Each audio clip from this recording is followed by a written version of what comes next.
afternoon, dear audience. The geopolitical area of Central Asia offers vast lands. It occupies less than 10% of the continental part of Asia, is located in Central Eurasia and has no direct access to the Great Ocean. But it's okay, due to the fact that Central Asia borders Europe in the west, Asian countries in the east, the Russian Federation in the north, and the Muslim world in the south. The geopolitical importance of this area depends on its intercontinental importance for trade and other relations between the countries of Europe, the Middle East, and Asia. In this video, we will show you main reason for the collapse of USSR, current geopolitical situation of the Central Asian countries, contribution of the regional organizations to the security of the Central Asia, and the United States security programs. If we refer to some scientists in the field of economics and political scientists in general, then in their objective opinion, it is clear that the collapse of the Soviet Union was inevitable sooner or later. During the Cold War, the two great powers were on the verge of nuclear war. And what could be worse than a nuclear war? However, we have identified several important reasons for the collapse of the Union, and among them we note. So we divide it into three aspects: the economic, political, and international. In 2021, about 7% of Uzbek citizens live below the poverty line set by the World Bank for countries with income below the average. Most of them live near the place, and there is high risk of losing the income they may have left behind. The location gives the region unique content. Countries have several specific aspects regarding physical geography that assign individual dynamics. For example, Kyrgyzstan and Tajikistan are associated with water sufficiency when Turkmenistan and Uzbekistan lack water resources.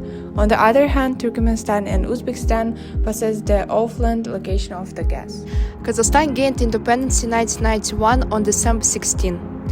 On the formation of independent foreign policy of Kazakhstan was influenced by the presence of long borders with Russia and China. The main tenets of multilateral and multivariant military, political, and economic balances that ensure the security and the basis of the country's foreign policy, and subsequently that this doctrine became known as a strategy of multi-vector and balanced. The January actions, overshadowed by violence and attempts to destabilize the state, were in the stable signal of the need to accelerate reform for the sake of sustainable accession and national well-being. In this regard, by the authorities intend to increase the fight against corruption and consolidate the rule of law by announcing measures to promote competition and personal division, as well as increase the government productivity.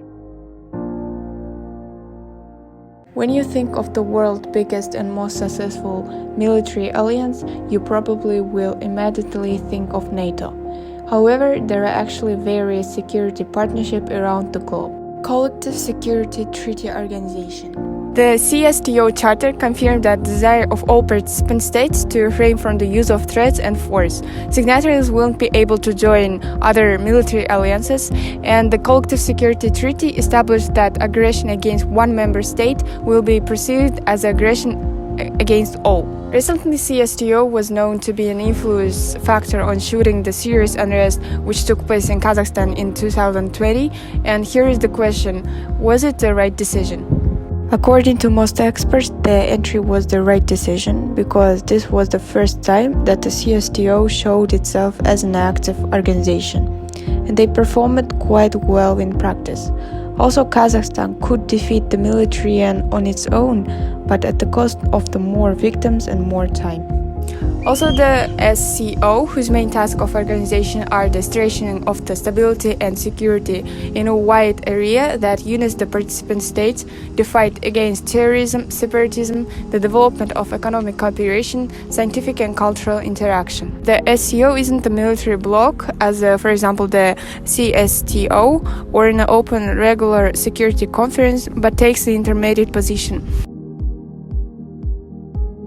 U.S. security cooperation programs in Central Asia aim to counter transnational threats such as the terrorism and drug trafficking, secure borders, advance to personalized security force, and one such program is C5+1. This is the 5-time summit held in 2015 to discuss and work on common issues to assess the state and advance of the US with the 5 states of Central Asia. The format is used to discuss issues such as the war in Afghanistan, the civil war in issues, the war on terrorism, the fight against drugs and human trafficking.